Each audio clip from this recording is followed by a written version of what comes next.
Hey everybody, welcome back to Duck and Download. Today we're going to be going over the Kenobi Episode 4. I would not consider this one, of course, to be the most action-packed, riveting, crazy thing I've ever seen in all of Disney Plus, let alone Star Wars. It was a bit of a slow burn. Yeah, I wouldn't consider it a bad episode at all, but it definitely had a few issues in it. We'll go over those, but of course, this isn't bashing Star Wars. This is just a bit of a critique because I love the episode still. I still think the series is doing fine, and I'm not worried. It's the middle of the season. It's emotional development. It doesn't have to develop the progression of what you deem the plot, which is just Obi-Wan and Vader fighting. That's not why this is called the Obi-Wan Kenobi show. It's about Obi-Wan. It's about the transition from Ewan McGregor Obi-Wan to Alec Guinness Obi-Wan Kenobi. Hope, knowing that prosperity will return to the galaxy once the Empire is taken out. This one starts directly after episode 3, where Obi-Wan is being transported with Tala to a rebel location, or the Path location, after he's been severely burned, coming in and out of consciousness. Then we get this amazing opening shots, though, of a duality between Obi-Wan and Vader, where they're both sharing now in the Bacta tank. A lovely scene where they scroll down Obi-Wan's arm, flash back to Vader's arm, and they get down to Vader's nub where it was removed by Obi-Wan, and then it continues with Obi-Wan's hand. Beautiful scene, very poetic to me. From there, once Obi-Wan awakens from the Bacta, he will then get out and immediately start trying to prep and plan with the people around him in the Path location to attempt to go rescue Leia. Now, this is a cool scene where we actually get Kenobi referred to as General again, so he is still remembered from the Clone Wars era by the older generation. So that really makes me wonder, like, how are the Jedi so easily villainized? Or at least it makes it seem that way in the movies, when a lot of people would still be alive, remembering the Jedi saving their planets on the Clone Wars. How confused would they be when the clone randomly turned on them and they became traitors? Never once have the Jedi ever wanted for anything. So I can see, not want to call it a plot hole, but it's definitely strange. It is then the leader of this Path group that helps them understand where the Inquisitorium is on the Mustafar system. I didn't even know this, which means Darth Vader is literally only a little skip away. Tala redons her Imperial officer's outfit to get into the security system of the Inquisitorium to let Obi-Wan get in, the exact same way we see Cal Kestis get in Jedi Fallen Order. From here on out, man, Fallen Order Easter eggs are everywhere. You want to call it an Easter egg. They're using the same building. Of course, the hallways look the exact same, but that made me really stoked to see the hallways that we played in Cal Kestis are now being run around in with Obi-Wan Kenobi. Really made me kind of consider how much time difference is between these two and why they haven't just boarded that hatch up yet, because apparently underwater infiltration is very easy when it comes to this base.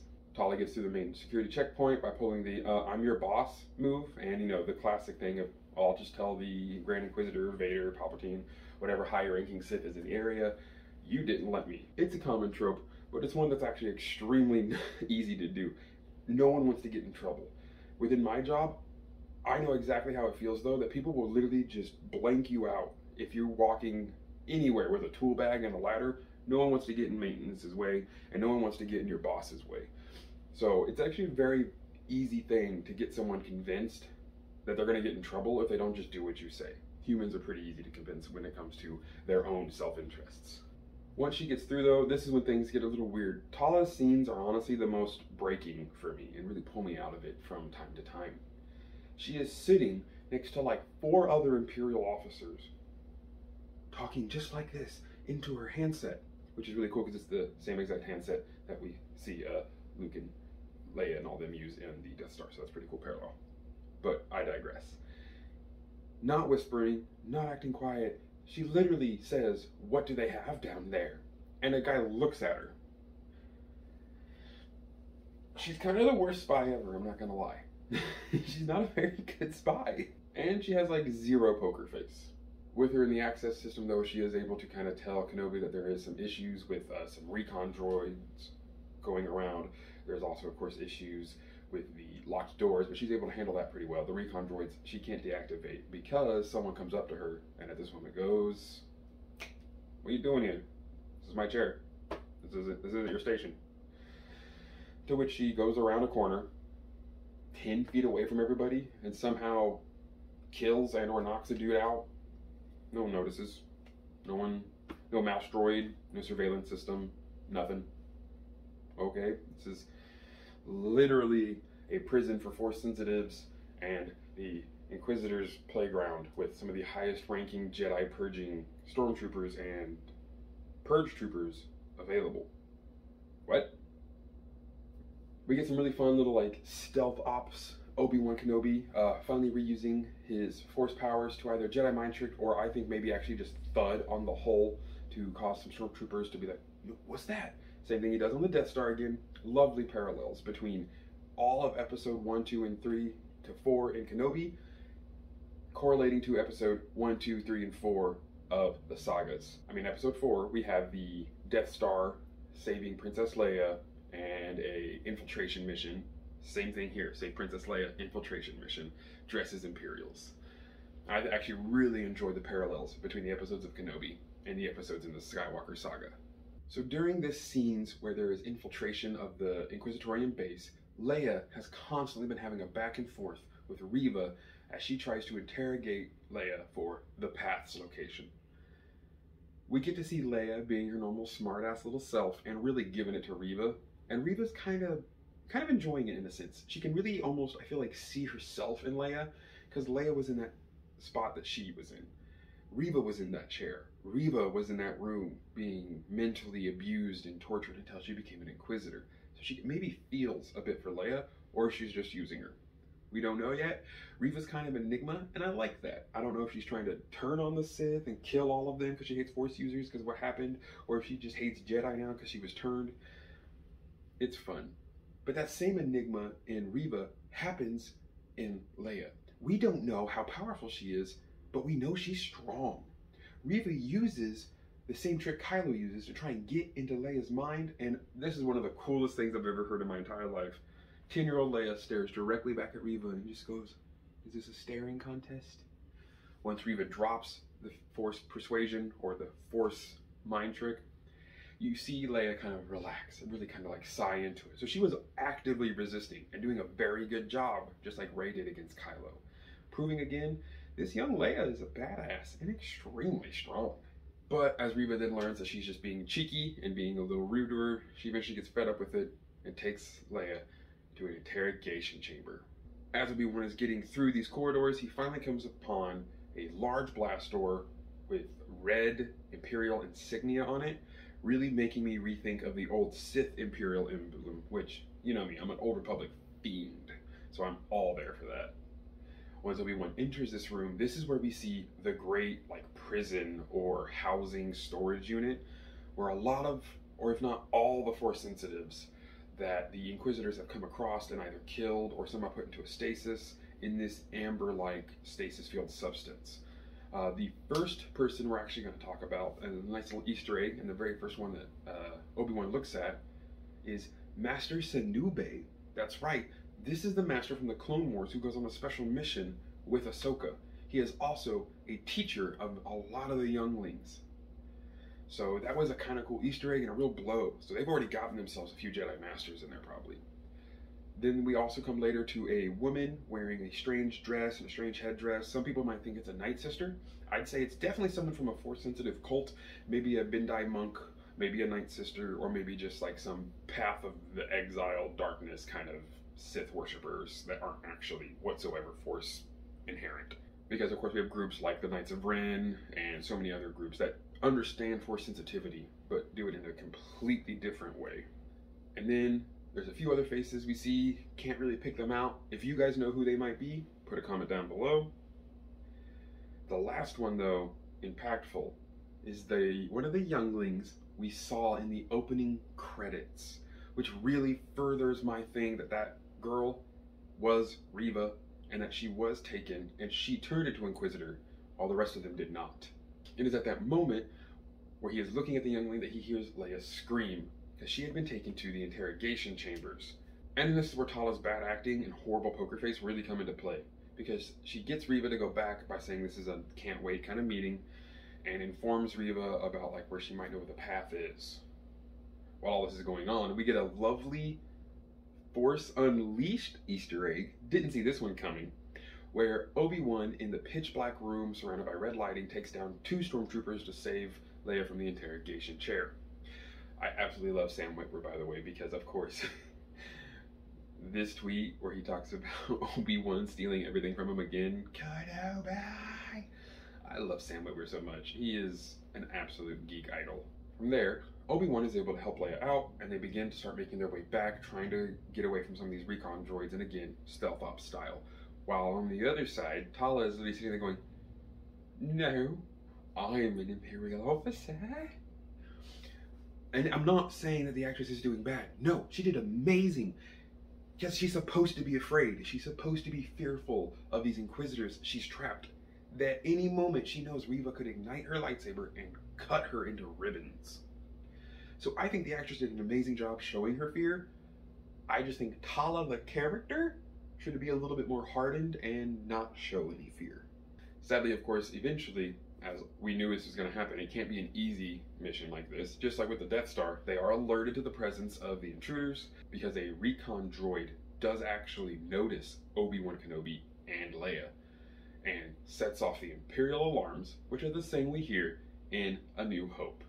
Tala fights off some stormtroopers in a really not the best choreographed way, but again, there are going to be moments that are going to fall through a little bit. After Obi-Wan Kenobi and Leia have been found by the recon droid, there is an absolutely amazing scene where we really get to see Obi-Wan Kenobi shine again. In this scene, we get to see Obi-Wan Kenobi deflecting blasters in his famous Sorsu style against the droid and then 2 Imperial troopers, taking them out. Then comes a small group of troopers led by a Purge Trooper, which is the first time we get to see Purge Trooper in canon live action. Awesome. From here, he is deflecting more blaster bolts, but has accidentally cracked one of the glasses through deflecting. He then deflects another bolt to close the blast door, very common trope, and from there has to hold back the glass and keep the glass held together to allow Tala, who shows up, to help grab Leia and save her, while the stormtroopers and Purge Troopers are trying to rip the door open, until eventually they do, and Obi-Wan actually allows and force pushes the shattering glass down the hallway, so he gives him a little bit more time to where he can then leave and escape with Tala and Leia. Now, this is also an homage to Fallen Order, where we see Vader holding back the entire ocean. This is different. Obi-Wan held the glass together. Vader literally held back the ocean as he walked through the tunnel, because it was already filling with water. From there, Tala and Obi-Wan will try to reconnect and do, and then they go for a disguise, which is bad. It's bad. I can't lie, this was dumb. I love this episode, I love this series, but that was a bit unbelievable. A lot unbelievable. Obi-Wan Kenobi walking out of a Imperial facility on high alert. Everyone knows what Jedi look like, especially Purge Troopers and all these other people. They know what Obi-Wan looks like. They've been hunting him. They know what a Jedi smells like. And he's walking through the Inquisitorium with Leia under his trench coat like 2 goblins trying to pretend to be a human. What? It's so obvious. He has 4 feet and a huge growth. And we know the Empire does not let aliens on secret bases. So, I don't know. No one noticed. There are literally like 50 people on this hangar bay before they get caught, just wandering around. Nobody looked at the Imperial officers and went, why has that guy got a growth? That looks like a little girl. What's this? Then Reva does show up, pulling from the sequel trilogy, Traitor! That was a fun one for me. It's been also really cool to get to see these Purge Troopers in action on the live screen. They weren't using the same helmet, but maybe that was just a further into the Imperial era kind of thing. I don't know, but I think they should bring back the OG Imperial Purge Trooper helmet, which was that really awesome clone-style airborne trooper helmet. Oh, loved it. As Reva is talking with Obi-Wan and Tala about how did you think this was going to work? Are you serious? This was your plan? And it looks like, you know, all hope is lost. They're totally going to get killed. Well, hope is never lost in Star Wars. that's the point of Star Wars. Hope. 2 snow speeders, so cool, show up and just start blasting, really leveling the place. Eventually getting to the point where they can actually then escape on one of the snow speeders with one of the pilots. At this time, I am now thinking they were on high alert. We all know Imperial doctrine on high alert is to scramble TIE fighters, and we know there were TIE fighters in the Inquisitorium. Plot armor. You can't have a bunch of TIE fighters running around or they wouldn't have even made it in the system, and they would have all died. Speaking of probably should have died, Reva. Vader bashes into the Inquisitorium, anger and hate fueled, picks Reva up and is immediately going to choke the life out of her. You have failed me for the last time. Normally when he says that, he means it. When he's that upset, she let Obi-Wan go again. Vader took arms and legs and heads for far smaller reasons, but because she was able to get out, I put a tracker on them, I had a secret plan the whole time, he lets her go. I kind of problem with that is he at least should have taken a part of her off. That's how Vader works. He is an aggressive, evil person. This is not Anakin, this is his new personality, Vader, who just wants pain and suffering. So that did throw me out a little bit, but of course, Lola the bot is the tracking device, which is going to lead us into episode 5, where wherever they end up, I'm believing this is where we're really going to get another huge clash, which then is either going to have the Vader Obi-Wan rematch in this episode, or it'll be in episode 6, and it'll be a huge climax though, because we have to have Obi-Wan somehow really defeat Vader, or do something to reestablish the line in A New Hope. When I left, I was but the apprentice, now I am the master. Only a master of evil doth.